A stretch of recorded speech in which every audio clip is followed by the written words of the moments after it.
Hananya, please come. It's your turn now. You have to present the list of the nations. No, Hananya Naftali is a great friend and influencer, human rights activist.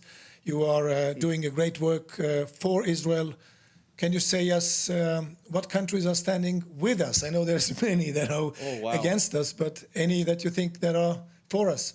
Well, I have to say that the most encouraging thing that I would say is that we're not alone. We are not alone, and it's a good problem if you can't count all the countries and all the leaders that stand with Israel. Well, United States of America for sure. Absolutely, absolutely. But I do have to say that, you know, I heard amazing words here, especially Tatiana, and I would like to say that as an Israeli, I was never taught to hate my neighbors. As someone who served in the Israel Defense Forces, I was never taught to, the first thing you're given is not a gun and you're sent to the battlefield to shoot people. But that's what the mainstream media is telling you. The first thing that I was given was a small booklet teaching me about human rights, teaching me how to behave like a human being. And only then you are taught how to defend your country. So I think that it's something that we need to remember, that Israel's war is your war as well, and Israel's victory is going to be your victory as well. And also in the darkest hour that we are facing right now is when we see the best friends of Israel. And we've seen leaders taking a stand for Israel. So from here, from the Knesset of Israel, from Jerusalem, we, the Israelis, we want to say thank you from the bottom of our hearts, and we are never going to forget that. Thank you so much, Hananya. And I think the work that you do, and I like mostly, you know, you have 2 million, you know, followers, and what I like with you, from you, is that you, even when you are confronted by the most vicious, angry, and even vulgar comments, you smile. I like it. It's our victory.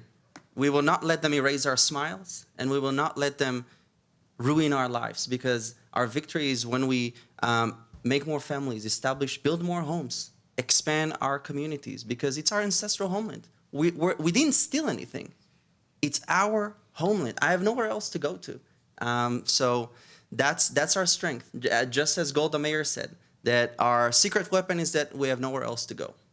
It's so very true. I also liked how you expose these different actors that we've seen in Pallywood recently showing up, and I mean you're always up there, ready to show a clip and to show something. Actually, you started. It was also during your war. Then you started your first videos from Gaza Strip. Yeah. I just couldn't. You guys have to understand, as an Israeli born and raised, I had to learn English, so forgive me if it's not perfect. But growing up in Israel, we always saw people hating on us. We always saw the vicious lies spread on the mainstream media. And when I served in the Israel Defense Forces in the Armored Corps, I fought Hamas in the Gaza Strip in 2014. And when I got out, I opened my phone and I saw lies. Burning the flags of Israel, waving the flag of Palestine. I didn't see, by the way, any sign calling for peace in any of these protests. Any sign calling for coexistence. It's always peace instead of Israel. It's always a state not next to Israel, on top of Israel. So I said, okay, I'm going to learn how to edit videos. I'm going to learn how to speak. Well, and that's what I did. Well, but tell how big is your team? You have a major team. Because looking at your, you know, the way how much you are able to influence the world, you must have like 20 people working for you. I wish. It's just me, my computer, and my phone. Wow. And your wife. Now. Yeah, and my wife. Well, the better half. Well, and I need to honor my wife, Heli. Please stand up, because I mean it's Yuda Glick's anniversary every day, and it's our anniversary from now on every day. You helped us so much today. Heli wasn't with us because we had some trouble getting all the journalists come in, and so you were waiting there at the Knesset entrance to make sure that everybody got in, and then we can get this message out. But Hananya, you have been really able to bring the truth about Israel out. How can our friends watching us, how can they stand with us? What are the answers for allies? To not be silent, to use what you have. You don't need to be a genius. You don't need to know everything, but you need to start somewhere. And it's taking the first step, because just when the Holocaust was taking place during World War II, people were indifferent and people were silent. Today, it is a God-given chance to not be indifferent and to take a stand.